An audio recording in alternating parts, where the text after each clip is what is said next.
على الفلاح قد قامت الصلاة قد قامت الصلاة الله أكبر الله أكبر لا إله إلا الله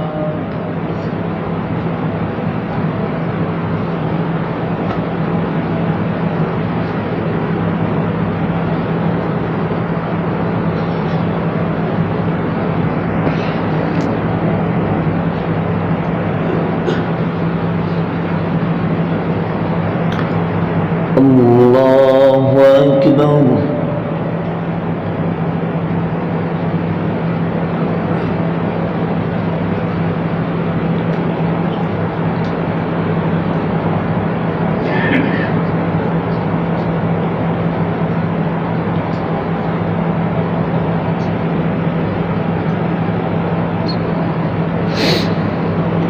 الحمد لله رب العالمين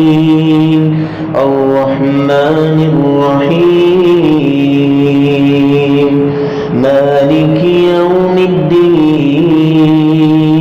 إياك نعبد وإياك نستعين اهدنا الصراط المستقيم صراط الذين أنعمت عليهم غير المغضوب عليهم ولا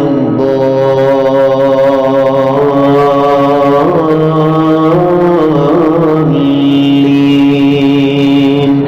آمين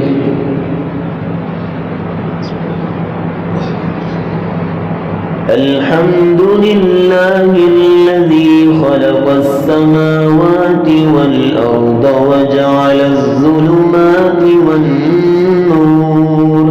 ثم الذين كفروا بربهم يعدلون هو الذي خلقكم من طين ثم قضى أجلا وأجل مسمى عنده ثم أنتم تمترون وهو الله في السماوات وفي الأرض يعلم سركم وجهركم ويعلم ما تكسبون وما تأتيهم من آية من آيات ربهم إلا كانوا عنها معرضين فقد كذبوا بالحق لما جاءهم فسوف يأتيهم أنباء ما كانوا به يستهزئون ألم يروا كم أهلكنا من قبلهم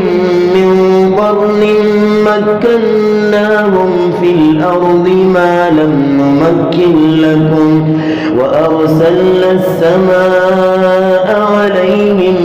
مدرارا وجعلنا الأنهار تجري من تحتهم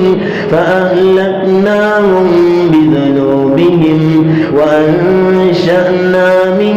بعدهم قرنا آخرين ولو نزلنا عليك كتابا في قرطاس فلمسوه بأيديهم لقال الذين كفروا إن هذا إلا سحر مبين وقالوا لولا أنزل عليه ملك ولو أنزلنا ملكا لقضي الأمر ثم لا ينظرون ولو جعلناه ملكا لجعلناه رجلا وللبسنا عليهم ما يلبسون ولقد استهزئ برسل من قبلك فحاق بالذين سخروا منهم ما كانوا به يستهزئون قل سيروا في الأرض ثم انظروا كيف كان عاقبة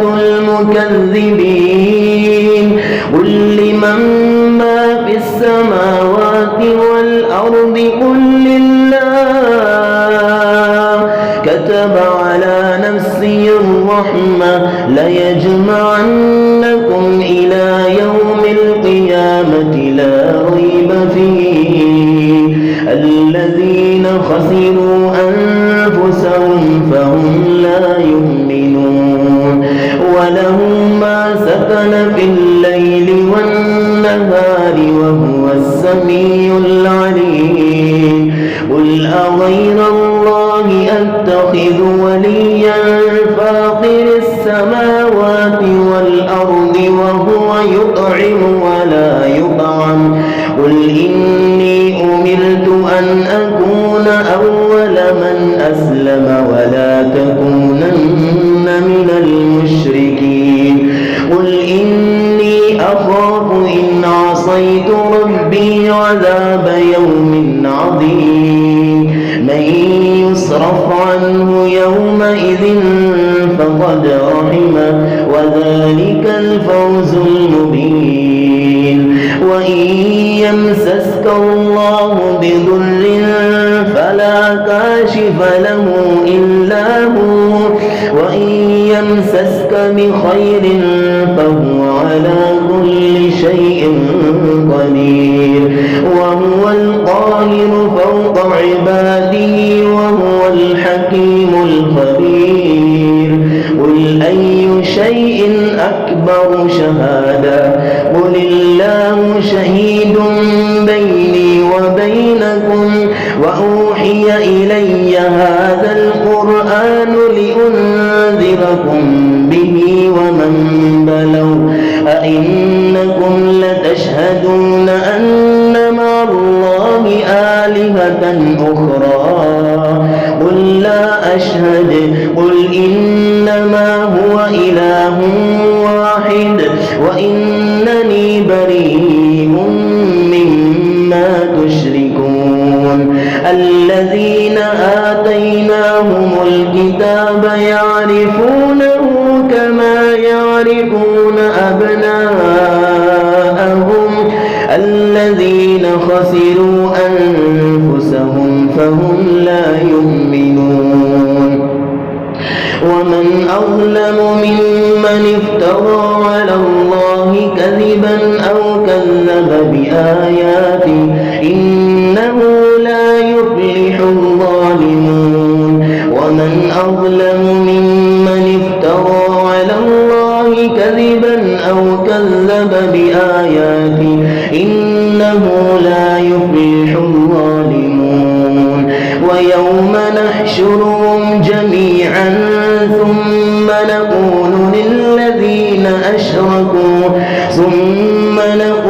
للذين أشركوا أين شركاؤكم الذين كنتم تزعمون ثم لم تكن فتنتهم إلا أن قالوا والله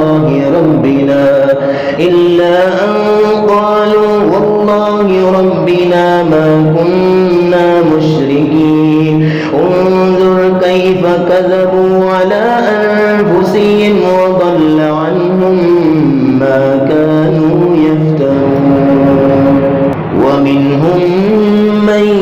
يستمع إليك وجعلنا على قلوبهم أكنة أن يفقهوه وفي آذانهم وقرا وإن يروا كل آية لا يؤمنوا بها حتى إذا جاءوك يجادلونك يقول الذين كفروا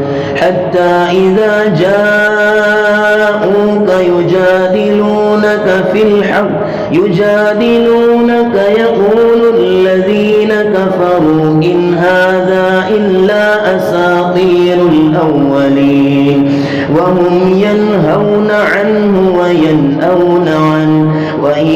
يهلكون إلا أنفسهم وما يشعرون ولو ترى إذ وقفوا على النار فقالوا يا ليتنا نرد ولا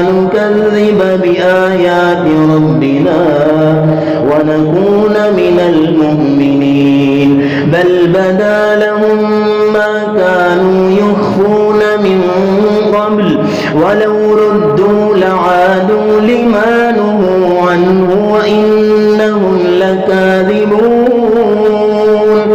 وقالوا إن هي إلا حياتنا الدنيا وما نحن بمبعوثين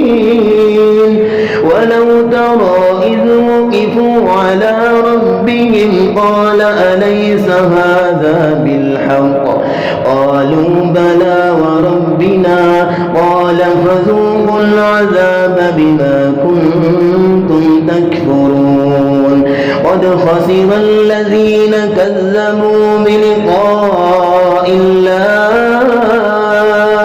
حتى إذا جاءتهم الساعة بغتة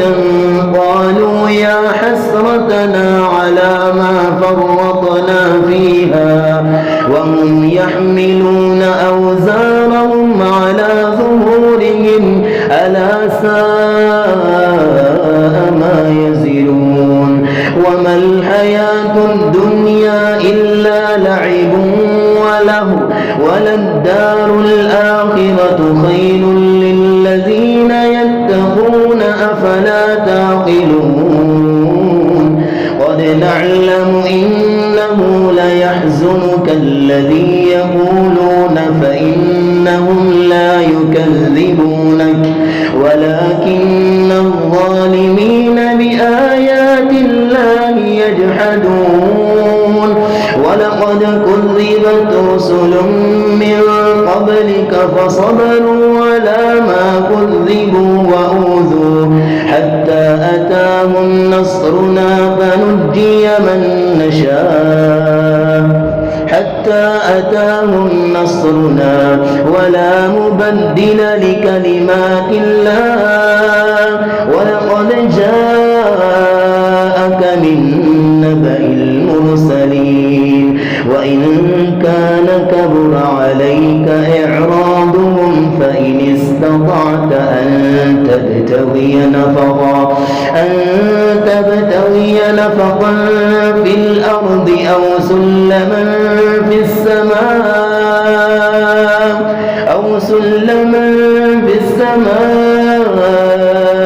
فتأتيهم بآية ولو شاء الله لجمعهم على الهدى فلا تكونن من الجاهلين إنما يستجيب الذين يسمعون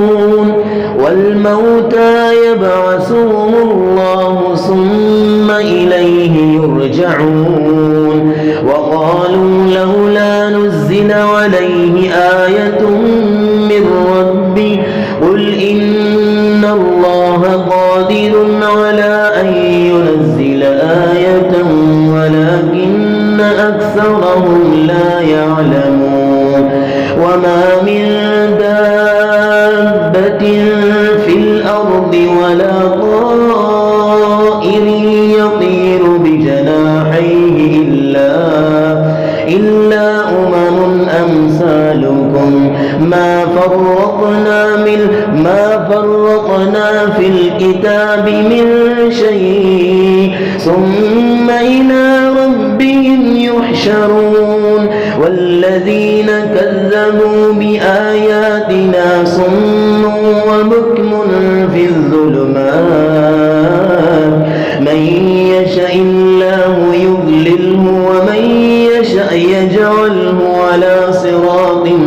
مستقيم قل أرأيتكم إن أتاكم عذاب الله أو أتتكم الساعة أغير الله تدعون إن كنتم صادقين بل إياه تدعون فيكشف ما تدعون إليه إن شاء وتنسون ما تشركون ولقد أرسلنا إلى أمم من قبلك فأخذناهم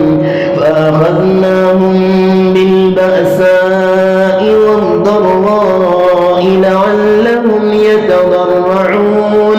فلولا إذ جاءهم بأسنا تضرعوا ولكن قست قلوبهم وزين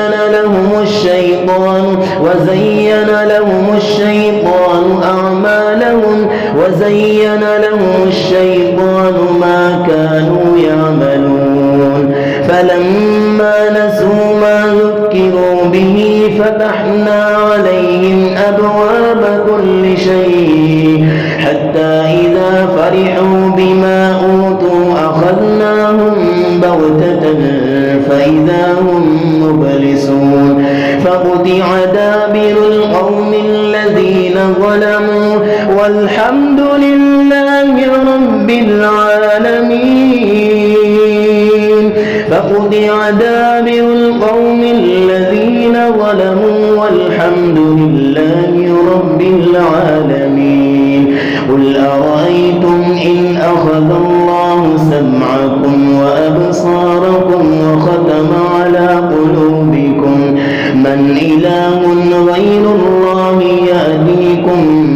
به انظر كيف نصرف الآيات ثم هم يصدفون قل أرأيتكم إن أتاكم عذاب الله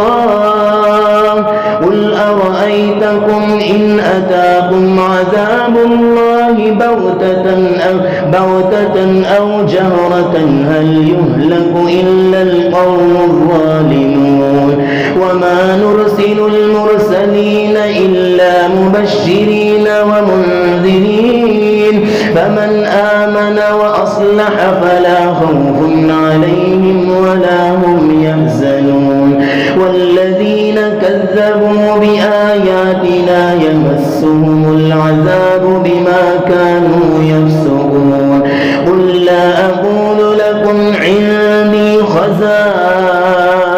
الله ولا أقول لكم عندي خزائن الله ولا أعلم الغيب ولا أقول لكم إني ملك إن أتبع إلا ما يوحى إلي قل هل يستوي الذين يعلمون والذين لا يعلمون قل هل يستوي الأعمى والبصير أفلا تتفكرون وأنذر به الذين يخافون أن يحشروا إلى ربهم ليس لهم من دونه ولي ولا شفيع لعلهم يتقون ولا تطرد الذين يدعون ربهم بالغداة والعشي يريدون وجهه ما عليك من حسابهم من شيء وما من حسابك عليهم من شيء فتطردهم فتكون من الظالمين وكذلك فتنا بعضهم ببعض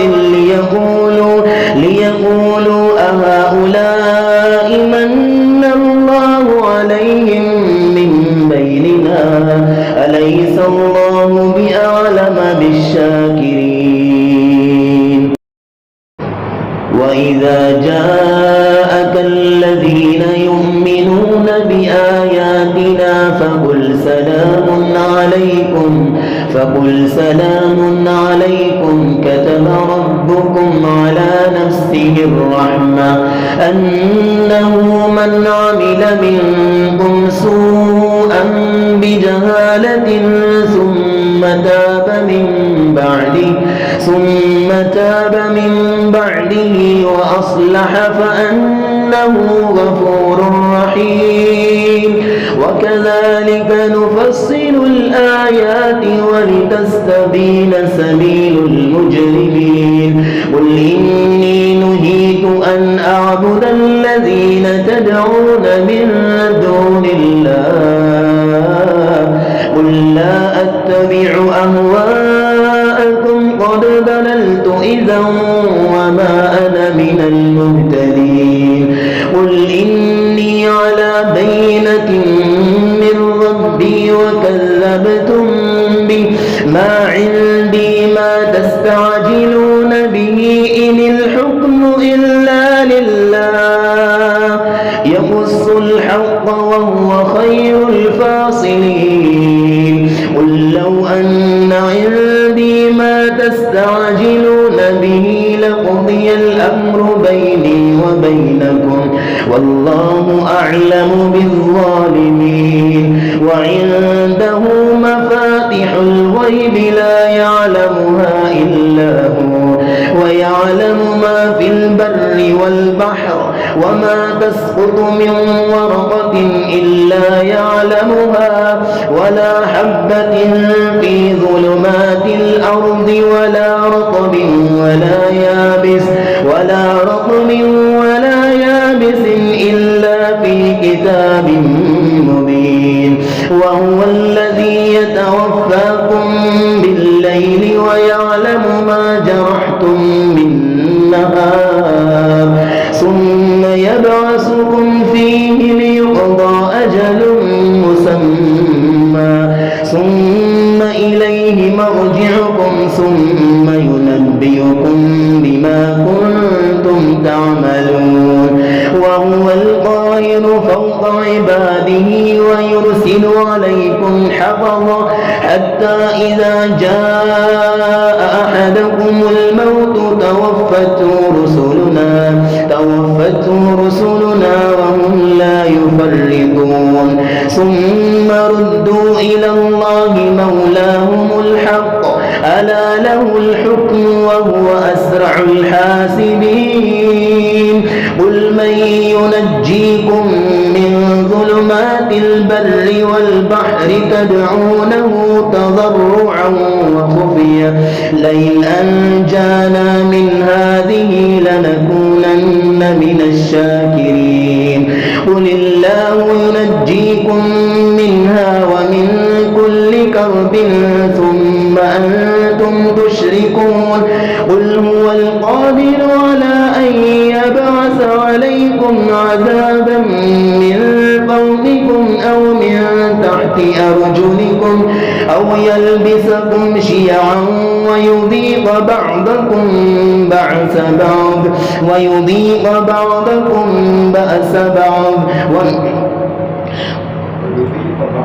ليذيق بعضكم بأس بعض قل الله ينجي قل هو القادر على أن يبعث عليكم عذابا من فوقكم أو من تحت أرجلكم أو يلبسكم شيعا ويذيق بعضكم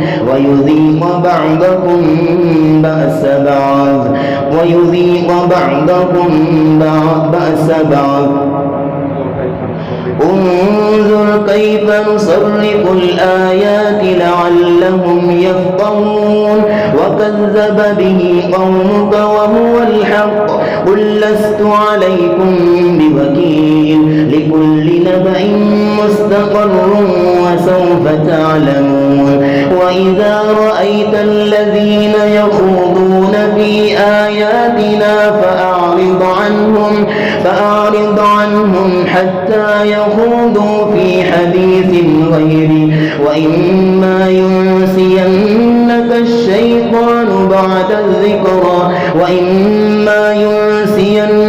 الشيطان فلا تقعد بعد الذكرى مع القوم الظالمين وما على الذين يتقون من حسابهم من شيء ولكن ذكرى لعلهم يتقون وذل الذين اتخذوا دينهم لعبا ولهوا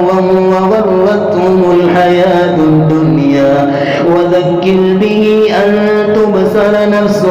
بما كسبت ليس لها من دون الله ولي ولا شفيع وإن تعدل كل عدل لا يؤخذ منها أولئك الذين أبسلوا بما كسبوا لهم شراب من حميم وعذاب أليم بما كانوا يكفرون قل أندعو من دون الله ما لا ينفعنا ولا يضرنا ونرد على أعقابنا بعد إذ هدانا الله كالذي استهوته الشياطين في الأرض حيران له أصحاب يدعونه إلى الهدى ائتنا وأمرنا لنسلم لرب العالمين وأن أقيموا الصلاة واتقوه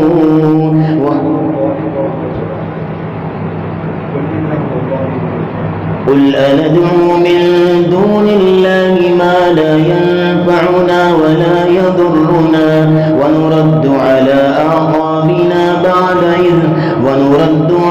أعقابنا بعد إذ هدانا الله كالذي استهوته الشياطين في الأرض حيران له أصحاب يدعونه إلى الهدى ائتنا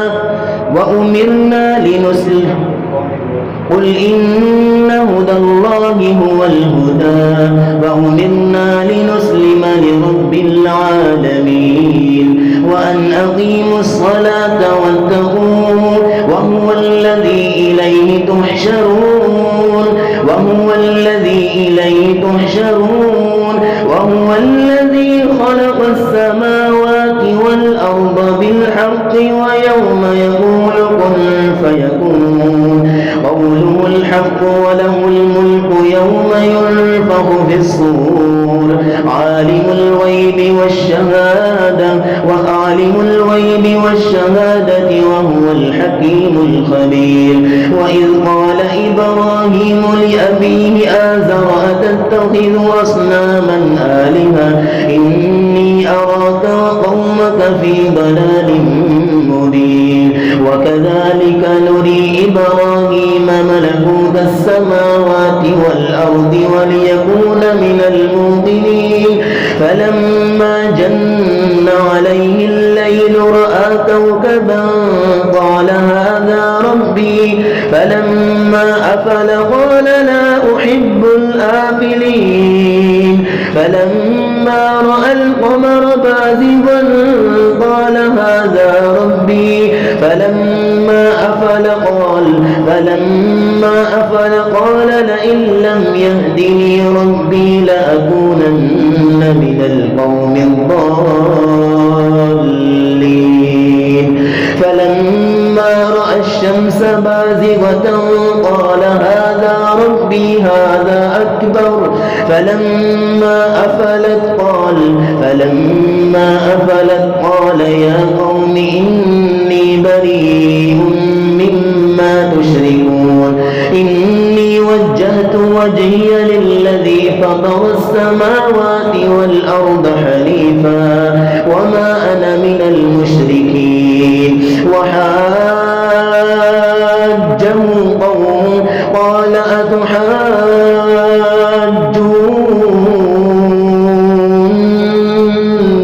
في الله وقد هدان ولا أخاف ما تشركون به إلا أن يشاء ربي شيئا وسع ربي كل شيء علما أفلا تتذكرون وكيف أخاف ما أشركتم ولا تخافون أنكم أشركتم بالله ما لم ينزل به عليكم سلطانا فأي الفريقين أحق بالأمن إن كنتم تعلمون الذين آمنوا ولم يلبسوا إيمانهم بظلم أولئك لهم الأمن وهم مهتدون وتلك حجتنا آتيناها إبراهيم على قومه نرفع درجات من نشاء إن ربك حكيم عليم ووهبنا له إسحاق ويعقوب كلا هدينا ونوحا هدينا من قبل ومن ذريته داود وسليمان وأيوب ويوسف وموسى وهارون وكذلك نجزي المحسنين وزكريا ويحيى وعيسى وإلياس كل من من الصالحين وإسماعيل واليسع ويونس ولوطا وكلا فضلنا على العالمين ومن آبائهم وذرياتهم وإخوانهم واجتبيناهم وهديناهم إلى صراط مستقيم ذلك هدى الله يهدي به من يشاء ولو أشركوا لحبط عنهم ما كانوا يعملون أولئك الذين آتيناهم الكتاب والحكم والنبوة فإن يكفر بها هؤلاء فقد وكلنا بها قوما ليسوا بها بكافرين ذلك هدى الله يهدي به من يشاء من عباده ولو أشركوا لحبط عنهم ما كانوا يعملون أولئك الذين آتيناهم الكتاب والحكم والنبوة فإن يكفر بها هؤلاء فقد وكلنا بها قوما ليسوا بها بكافرين أولئك الذين هدى الله فبهداه مقتدي قل لا أسألكم عليه أجرا إن هو إلا ذكرى للعالمين وما قدروا الله حق قدره إذ قالوا ما أنزل الله على بشر من شيء قل من أنزل الكتاب الذي جاء به موسى نورا وهدى للناس تجعلونه قراطيس تبدونها وتخفون كثيرا وعلمتم ما لم تعلموا أنتم ولا آباؤكم قل الله ثم ذرهم في خوضهم يلعبون وهذا كتاب أنزلناه مبارك مصدق الذي بين يديه ولتنذر أم القرى ومن حولها والذين يؤمنون بالآخرة يؤمنون به وهم على صلاتهم يحافظون ومن أظلم ممن افترى على الله كذبا أو قال أوحي إلي ولم يوحى إليه شيء ومن قال سأنزل مثل ما أنزل الله ولو ترى إذ الظالمون في غمرات الموت والملائكة باسطوا أيديهم أخرجوا أنفسكم اليوم تجزون عذاب الهون بما كنتم تقولون على الله غير الحق وكنتم عن آياته تستكبرون ولقد جئتمونا فرادا كما خلقناكم أول مرة وتركتم ما خولناكم وراء ظهوركم وما نرى معكم شفعاءكم الذين زعمتم أنهم فيكم شركاء لقد تقطع بينكم وضل عنكم ما كنتم تزعمون إن الله فالق الحب والنوى يخرج الحي من الميت ومخرج الميت من الحي ذلكم الله فأنا توفكون فالق الإصباح وجعل الليل سكنا والشمس والقمر حسبانا ذلك تقدير العزيز العليم وهو الذي جعل لكم النجوم لتهتدوا بها في ظلمات البر والبحر قد فصلنا الآيات لقوم يعلمون وهو الذي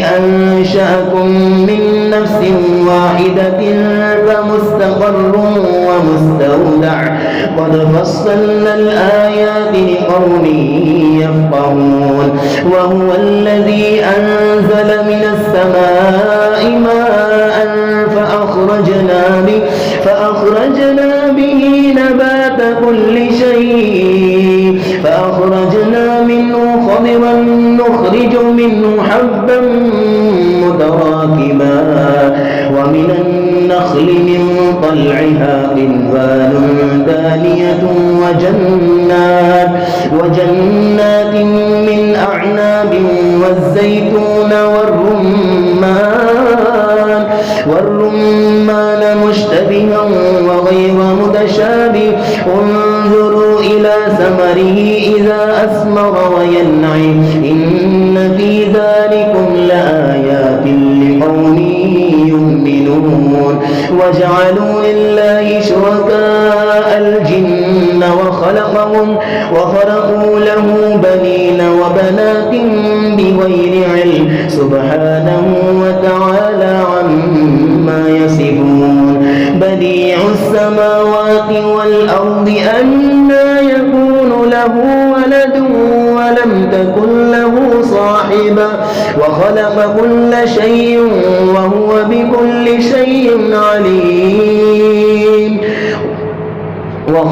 كل شيء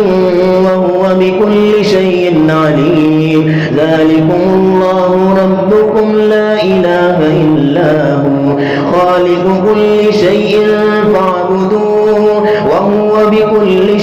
وهو على كل شيء وكيل لا تدركه الأبصار وهو يدرك الأبصار وهو اللطيف الخبير قد جاءكم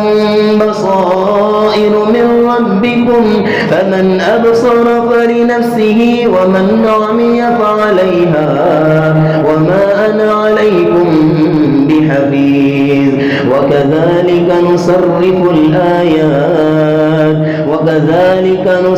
وكذلك نصرف الآيات لعلهم يفقهون وكذلك نصرف الآيات لعلهم يفقهون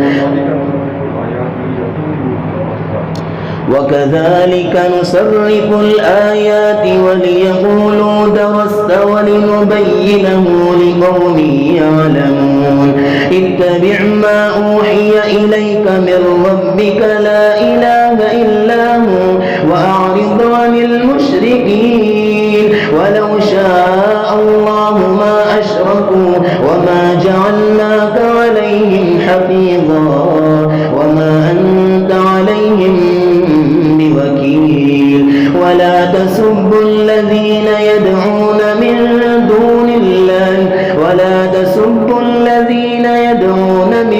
دون الله فيسبوا الله عدوا بغير علم كذلك زينا لكل أمة عملهم ثم إلى ربهم مرجعهم فينبئهم بما كانوا يعملون وأقسموا بالله جهد أيمانهم لئن جاءتهم آية ليؤمنن بها قل إنما الآيات عند الله وما يشعركم أنها إذا جاءت لا يؤمنون ونقلب أفئدتهم وأبصارهم كما لم يؤمنوا به أول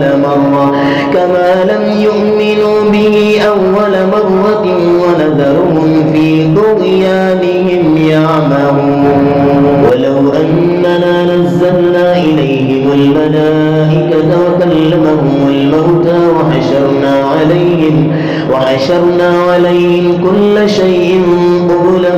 ما كانوا ليؤمنوا إلا أن يشاء الله ولكن أكثرهم يجهلون وكذلك جعلنا لكل نبي عدوا شياطين الجن والإنس يوحي وكذلك جعلنا لكل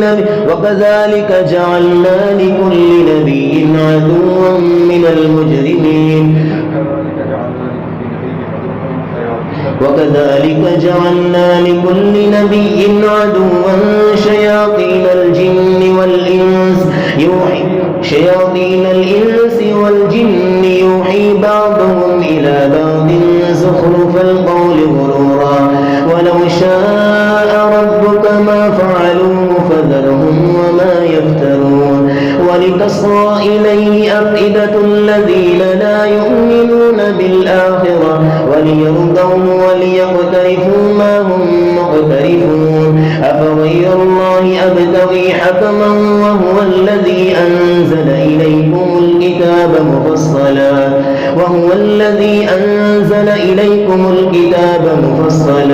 ولا مبدل لكلماته والذين آتيناهم الكتاب يعلمون أنه منزل من ربك بالحق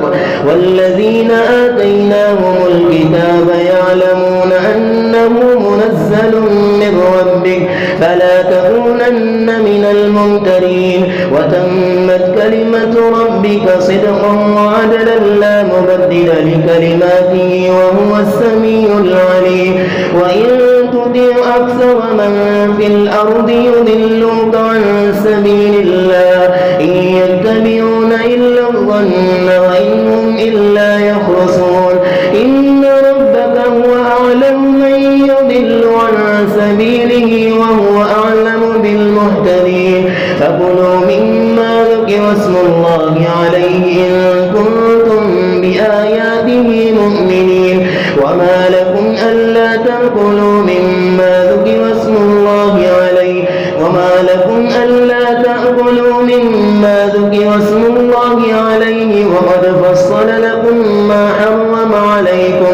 وقد فصل لكم ما حرم عليكم إلا ما اضطررتم إليه وإن كثيرا ليضلون بأهوائهم بغير علم إن ربك هو أعلم بالمعتدين وذروا ظاهر الإثم وباطنه إن الذين يكسبون الإثم سيجزون بما كانوا يقترفون ولا تأكلوا مما لم يذكر اسم الله عليه وإنه لفسق وإن الشياطين ليوحون إلى أوليائهم ليجادلوكم وإن أطعتموهم إنكم لمشركون أومن كان ميتا فأحييناه وجعلنا له نورا يمشي به بالناس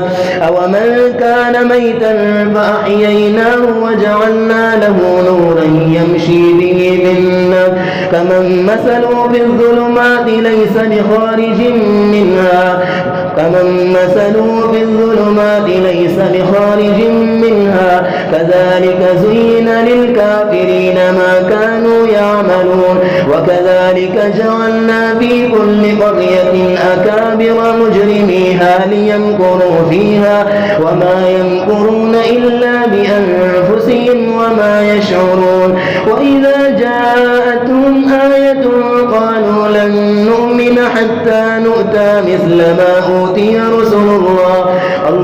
أعلم حيث يجعل رسالته سيصيب الذين أجرموا صغار عند الله وعذاب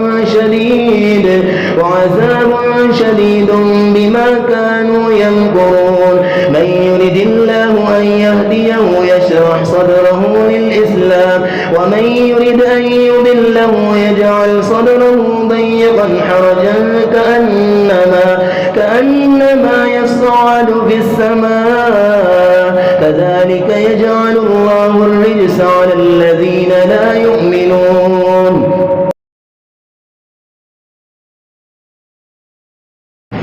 لهم دار السلام عند ربهم وهو وليهم بما كانوا يعملون ويوم يحشرهم جميعا يا معشر الجن قد استكثرتم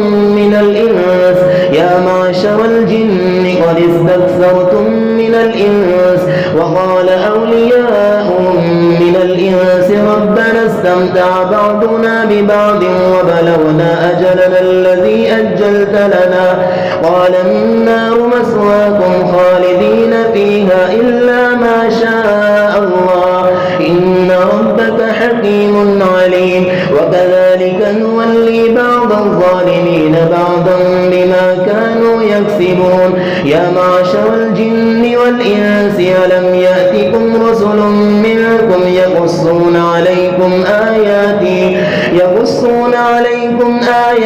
وينذرونكم لقاء يومكم هذا قالوا شهدنا على أنفسنا وغرتهم الحياة الدنيا وشهدوا على أنفسهم أنهم كانوا كافرين ذلك أن لم يكن ربك مهلك القرى بظلم وأهلها غافلون ولكل درجات مما عملوا وما ربك بغافل عما يعملون وربك الغني ذو الرحمة إن يشاء يذهبكم ويستخلف من بعدكم ما يشاء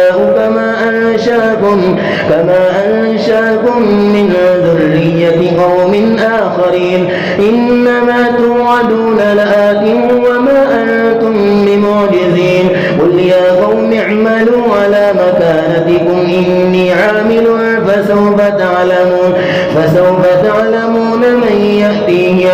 فسوف تعلمون من تكون له عاقبة الدار إنه لا يفلح الظالمون وجعلوا لله مما ذرى من الحرث والأنعام نصيبا فقالوا هذا لله بزعمهم وهذا لشركائنا فما كان لشركائهم فلا يصل إلى الله وما كان لله فهو يصل إلى شركائهم ساء ما يحكمون وكذلك زين لكثير من المشركين قتل أولادهم شركاءهم ليردوهم وليلبسوا عليهم دينهم ولو شاء الله ما فعلوه فذرهم وما يفترون وقالوا هذه أنعام وحرث حجر لا يطعمها إلا من نشاء بزعمهم وأنعام حرمت ظهورها وأنعام لا يذكرون اسم الله عليها افتراء عليه سيجزيهم بما كانوا يفترون وقالوا ما في بطون هذه الأنعام خالصة لذكورنا ومحرم على أزواجنا وإن يكن ميتة فهم فيه شركاء سيجزيهم وصفهم إنه حكيم عليم قد خسر الذين قتلوا أولادهم سفها بغير علم وحرموا ما رزقهم الله افتراء على الله قد ضلوا وما كانوا مهتدين وهو الذي أنشأ جنات معروشات وغير معروشات والنخل والزرع مختلفا أكله والزيتون والرمان متشابها وغير متشابه كلوا من ثمره إذا أثمر وآتوا حقه يوم حصاده ولا تسرفوا إنه لا يحب المسرفين ومن الأنعام حمولة وفرشا كلوا مما رزقكم الله ولا تتبعوا خطوات الشيطان إنه لكم عدو مبين 8 أزواج من الضأن 2 ومن المعز 2 قل الذكرين حرم أم الأنثيين أما اشتملت عليه أرحام الأنثيين نبئوني بعلم إن كنتم صادقين ومن الإبل 2 ومن البقر 2 قل الذكرين حرم أم الأنثيين أما اشتملت عليه أرحام الأنثيين أم كنتم شهداء إذ وصاكم ينفعهم الله بهذا فمن أظلم ممن افترى على الله كذبا ليضل الناس بغير علم إن الله لا يهدي القوم الظالمين قل لا أجد فيما أوحي إلي محرما على طاعم يطعمه إلا أن يكون ميتة أو دما مسفوحا أو لحم خنزير فإنه رجس أو فسقا أهل لغير الله به فمن اضطر غير باغ ولا عاد فإن ربك غفور رحيم وعلى الذين هادوا حرمنا كل ذي ظفر ومن البقر والغنم حرمنا عليهم شحومهما إلا ما حملت ظهورهما أو الحوايا أو ما اختلط بعظم ذلك جزيناهم بما كسبوا وإنا لصادقون ذلك جزيناهم ببغيهم وإنا لصادقون فإن كذبوك فقل ربكم ذو رحمة واسعة ولا يرد بأسه عن القوم المجرمين سيقول الذين أشركوا لو شاء الله ما أشركنا ولا آباؤنا ولا حرمنا من شيء كذلك كذب الذين من قبلهم حتى ذاقوا بأسنا قل هل عندكم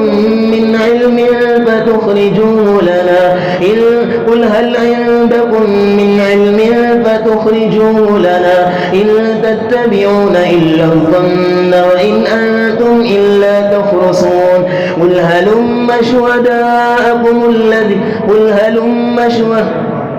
قل فلله الحجة البالغة فلو شاء لهداكم أجمعين قل هلم شهداءكم الذين يشهدون أن الله حرم هذا فإن شهدوا فلا تشهد معهم ولا تتبع أهواء الذين كذبوا بآياتنا والذين لا يؤمنون بالآخرة وهم بربهم يعدلون قل تعالوا أتل ما حرم ربكم عليكم ألا تشركوا به شيئا وبالوالدين إحسانا ولا تقتلوا أولادكم من إملاق نحن نرزقكم وإياهم ولا تقربوا الفواحش ما ظهر منها وما بطن ولا تقتلوا النفس التي حرم الله إلا بالحق ذلكم وصاكم به لعلكم تعقلون ولا تقربوا مال اليتيم إلا بالتي هي أحسن حتى يبلغ أشده وأوفوا الكيل والميزان بالقسط لا نكلف نفسا إلا وسعها وإذا قلتم فاعدلوا ولو كان ذا قربى وبعهد الله أوفوا ذلكم وصاكم به لعلكم تذكرون وأن هذا صراطي مستقيما فاتبعوه ولا تتبعوا السبل فتفرق بكم عن سبيله ذلكم وصاكم به لعلكم تتقون ثم آتينا موسى الكتاب تماما على الذي أحسن وتفصيلا لكل شيء وهدى ورحمة لعلهم بلقاء ربهم يؤمنون وهذا كتاب أنزلناه مبارك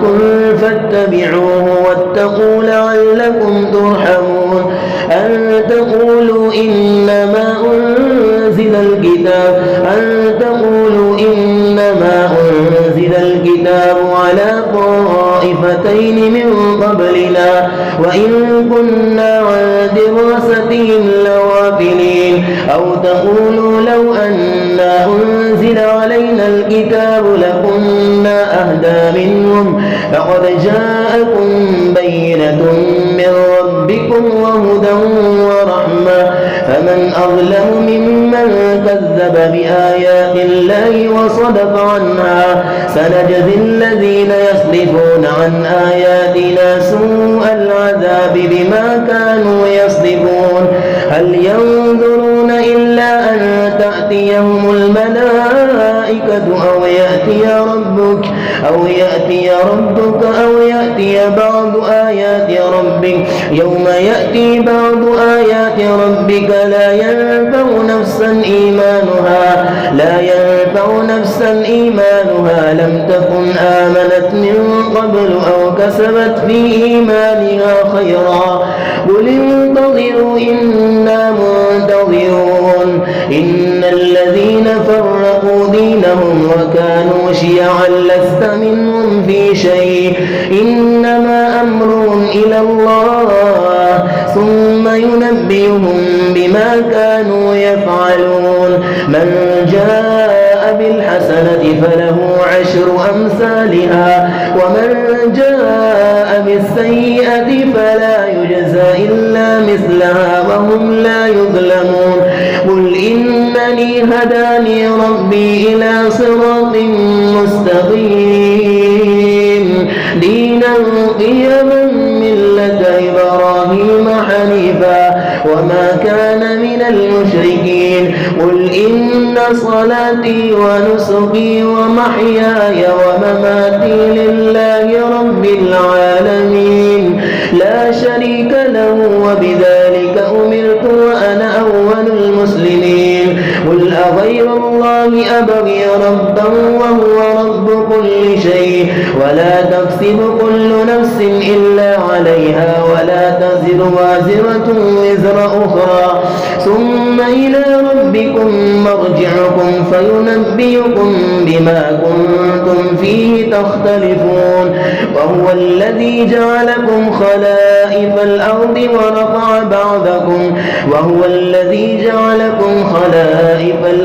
ورفع بعضكم فوق بعض درجات ليبلوكم فيما آتاكم إن ربك سريع العقاب